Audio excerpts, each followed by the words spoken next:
there are some other people that have showed up. Tiberia is here. She's a member of New West Writers. Tiberia Pacheco.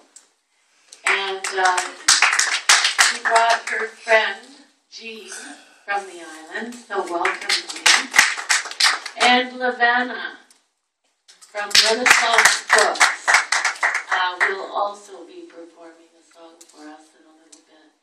So thank you, Lavana, for coming.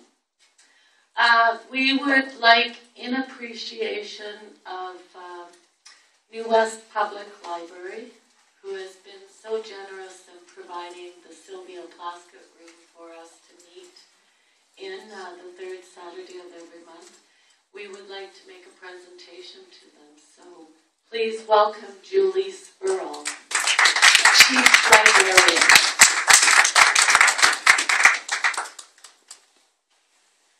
So Julie, on behalf of New West Writers, we all worked very hard in the past couple of years.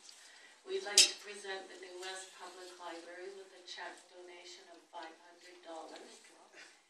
And we've also asked our members to donate books to the New West Public Library to share the fruits of our labor.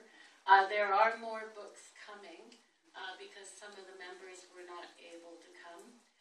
So first of all, David Burnell will be reading today, New Westminster writer's member, and that's Dad's Christmas Story. It's his new release.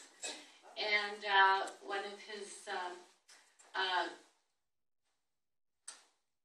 older releases is Elevator. And also, this was a recent release as well. This was David Burnell last year, The Coven of the Unholy. I would also like to thank our new member who's joined this year and is a wonderful writer, and was ghostwriter on this book, yes. Margaret Fairweather. The book is RSVP Rice and Stew, Very Plenty. The story of an Ismaili girl's expulsion from Uganda and acceptance in Canada. And the book is by Naslin Rahmatullah. And by Fazia Rafiq, New West Writer. X for a good reason. She's just taking a break to polish up her most current book. This is Sakina, and I have read this and also reviewed it. And it's a novel on patriarchy that never uses this word. It's a wonderful read. And I would like to give special thanks to one of our New West Writer members, Surjeet Kelsey. In her generosity and her prolific writing and publishing, she is so generously donated all of these books to the library, some in other languages. I can see that. And so what she would like to do, if you can just give Julie Spurl your email so that if you need any translation of titles, etc.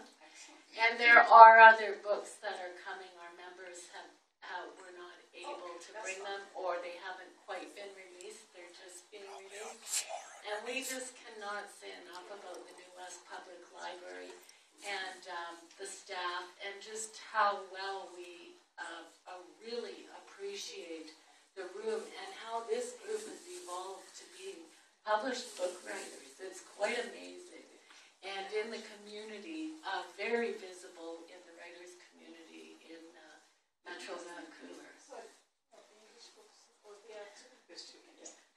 Those ones I recommend. Anyway, so thank you so much. And please give Julie a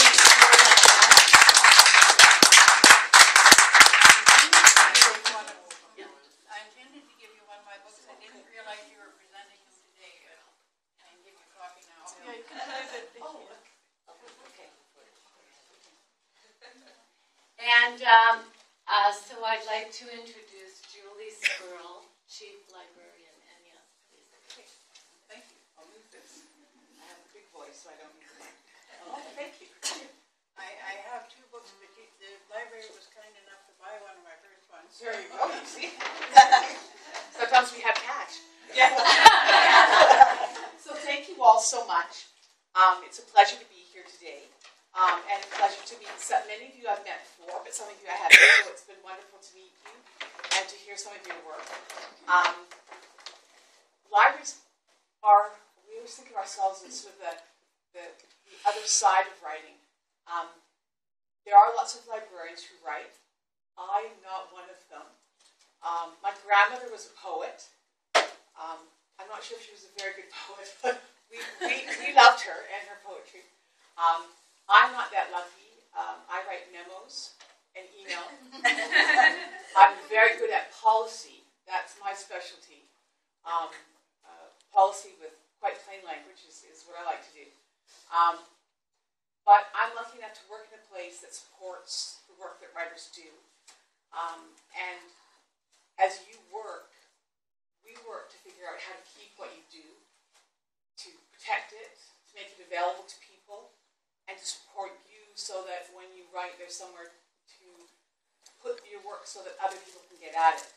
I think writing is a lonely profession, but perhaps knowing that we are here with gray shelves full of space to put your things, maybe some small bit of comfort. As librarians, writers are incredibly important to us. The written word is very important to us.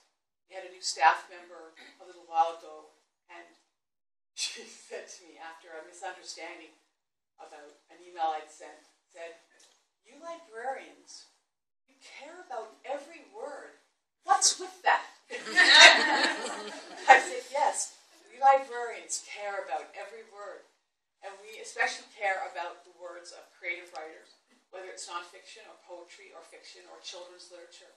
All of these things have the same weight for us and make our days better and our lives better. I started reading very, very young. My older sister forced me to learn to read. She was quite mean. And I read children's books and teen books.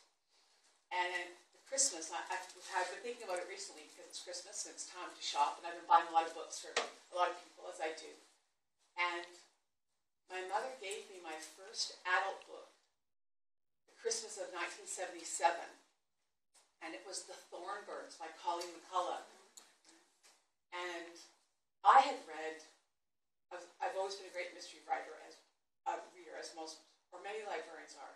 So I was addicted to Agatha Christie and Anne Marsh and the traditional British mysteries.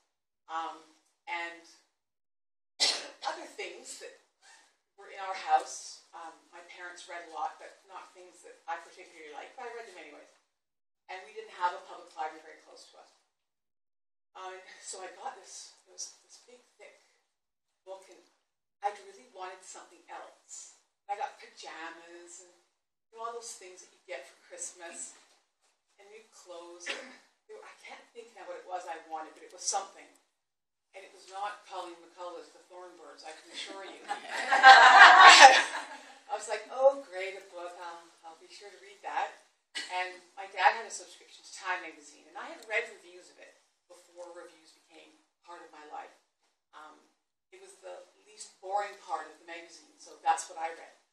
And so I knew about this book, and obviously my mother knew about it, although in retrospect I'm not sure if she knew all of the plots in the book. And after Christmas dinner, after the dishes were done, it was kind of dull, and I don't know, sisters were fighting somewhere, and my father was playing with the fire, and relatives had finally gone. And I sort of felt discombobulated, and I opened this book in the living room with the fire crackling. And I couldn't put it down. And it was like no other book I'd ever read, and it was another world. And it was hot and dusty in the Australian outback. And the things that the people in this book did and the vistas that it opened up were astonishing to me. I don't think my mother knew it was really about a young girl and a Catholic priest, but I'm assuming she read it at some point and figured it out. I thought that was fabulous. I never could watch the miniseries because I knew that no one could play these people as they had been written. And I became obsessed with all things Australian and with sheep farming and riding horses and Colleen McCullough and everything that she did as a writer. And I think it was the first time when I was old enough to understand the power that writers have over our lives, and that you can be sitting in your living room in Vancouver and be in the Australian outback and hear the dogs being called and the sheep bawling out in the wilderness. So I think librarians, that's what we live for. And so we have great respect for writers, and we're thrilled that the newest writers choose to come and write here and to work here at our library. As you probably know, our space is at a premium. We use it a lot, and a lot of groups use it. But we're most thrilled when writers and other creative people use our space. I think that's its best use. So thank you for this lovely gift of books and for this very generous donation. We will use them wisely. And I wish you all a wonderful holiday season and a fabulous 2013. And thank you for having me today and for inviting me. I'm now going to a 5-year-old's birthday party. Who is my goddaughter. And I expect there will be pink cake and many screaming children. I will take the calm and loveliness and poetry that I've written and keep it with me as I go there. So thank you all so much.